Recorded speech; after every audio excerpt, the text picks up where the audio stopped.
તો આજે આપણે બનાવશું ઇન્દોરી પૌવા અને આરે આપશું આ ટિફિન કેક અને સોન પાપડી.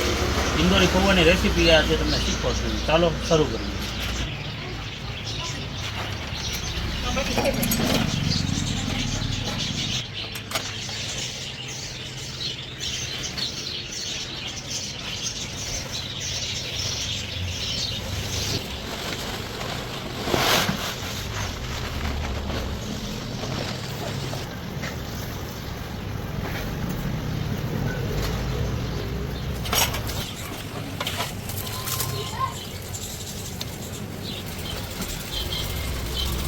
ખાંડ નાખી, ખાંડ ઓગળવી જોઈએ.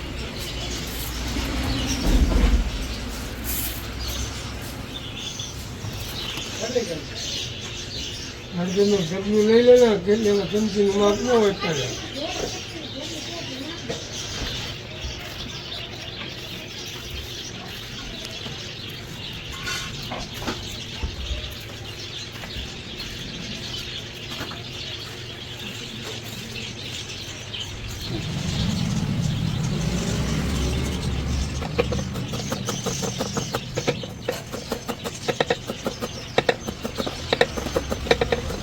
મસાલો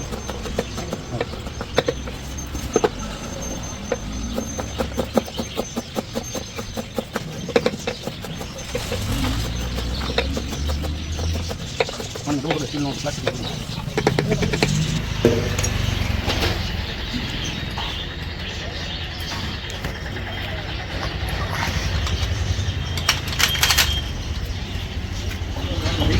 1 કિલો તેલ નાખ. આપણું તેલ ગરમ થઈ જાય એટલે રાઈ જીરુંનો વઘાર, મીઠો લીમડો. આજે આપણે બનાવશું ઇન્દોરી પૌવા. ઇન્દોરી પૌવામાં બટેટા ન આવે. આપણું તેલ ગરમ થઈ ગયું છે. સૌથી પહેલાં આપણે એમાં રાઈ જીરું નાખ. સૌથી પહેલાં રાઈ ફૂટી જાય પછી જીરું.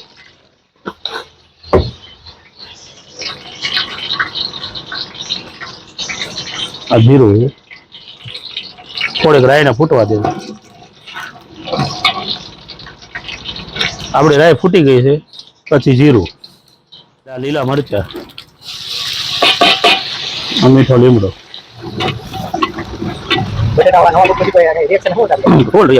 બધા જે મળી એમ કે આ તો નવું લાવ્યું, આ તો નવું લાવ્યું. આપણું હળદર મીઠાવાળું પાણી છે. હળદર મીઠાનું પાણી કરવાનું કારણ એ કે બધા પૌવામાં ઠેઠ સુધી પોગી જાય. બાકી મીઠું નાખીએ ને તો ગાંગડા રહે. થોડીક આપણે અડધી ખાંડ અને અડધું મીઠું તો નાખી દીધું. આમાં અડધું મીઠું ને હળદર. આપણો વઘાર તૈયાર છે ઇન્દોરી પૌવાનો. આપણા ચોખાના પૌવા તૈયાર છે પલાળેલા. ઇન્દોરી પૌવા અને ભાવનગરી બટેટા પૌવામાં એટલે કે ગુજરાતી બટેટા પૌવામાં આ જો આપણે કેક આપવાના છે અને હારોહાર છે ને સોન પાપડી આપવાની છે. 200 નંગ સોન પાપડી અને 200 નંગ કેક.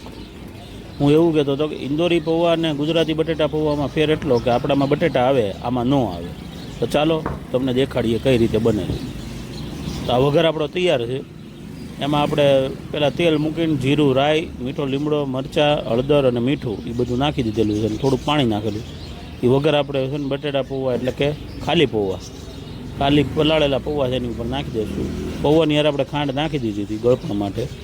તમે જોઈ શકો તો મીઠો લીમડો બધું વ્યવસ્થિત વઘાર. આ બધો વઘાર આપણે પૌવા ઉપર નાખીને પછી એક હારે મિક્સિંગ કરશું. આજે 200 છોકરાઓને પેકિંગ કરીને, એક છોકરાને 150 ગ્રામ પૌવા, એવા 200 છોકરાને આપણે પેકિંગ કરીને પૌવા આપવાના. બધો વઘાર નાખી દીધો છે.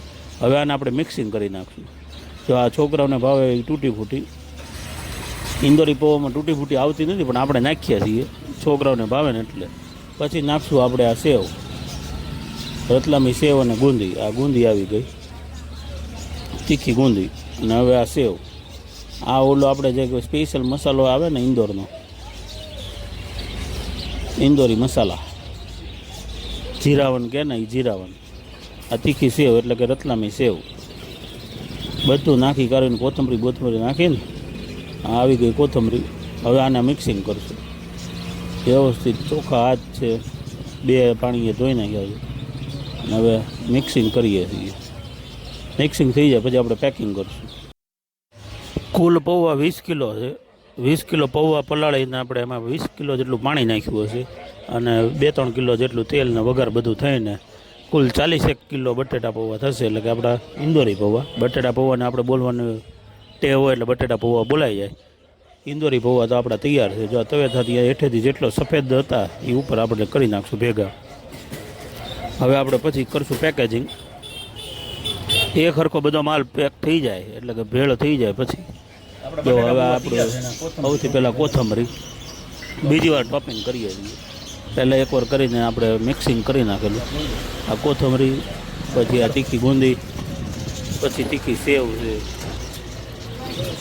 એ બધું આપણે નાખી દીધું. તૂટી ફૂટી છે, આ બધું છોકરાઓને મજા આવતી હોય એટલે આપણે રાખીએ છીએ. જો આ તૂટી ફૂટી, છોકરાઓને તૂટી ફૂટી અતિ પ્રિય હોય એટલે.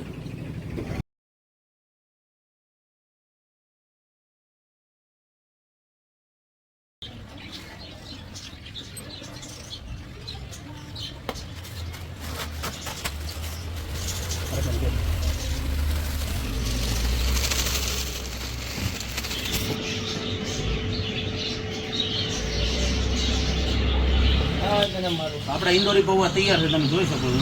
ચાલે આનું હવે મેકિંગ તો તમને દેખાડ્યું. હવે આપણું પેકિંગ દેખાડ્યું. સેવ ગુંદી પડી નાખે ઓલામાં માથે નાખવાની છે.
એટલા રૂપિયા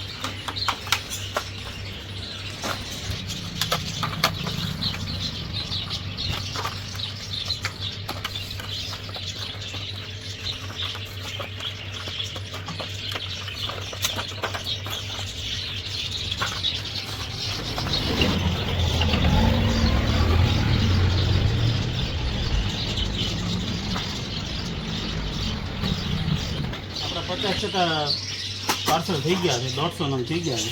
125 75 નંગ બાકી હોય માનો ને.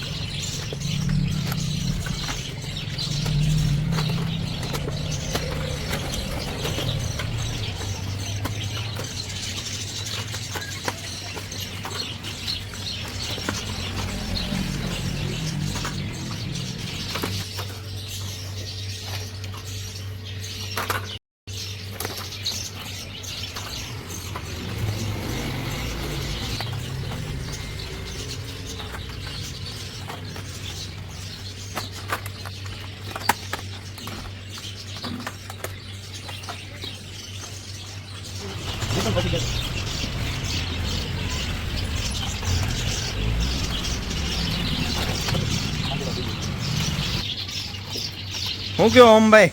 બસ જો આપણા 200 પેકેટ થઈ ગયા છે અને આટલા બટેટા પૌવા વધ્યા છે. એ આપણે અહીંના છોકરાને વેચી દઈશું. એ તમને વિડીયોમાં દેખાડો. આપણે છે ને ગમે એ નાસ્તાનો કે જમવાનો સદુપયોગ કરવાનો. 200 પેકેટનો ઓર્ડર હતો એ થઈ ગયા છે. મારા બાપુજીના દીકરા વાસુદેવભાઈ મહેતાના દીકરા પંકજભાઈ મહેતા આજે આપણા ડોનર છે. 200 છોકરાને કેપ, 200 છોકરાની ચોકડી પાડું અને 200 છોકરાના બટેટા ચાલુ કર્યું.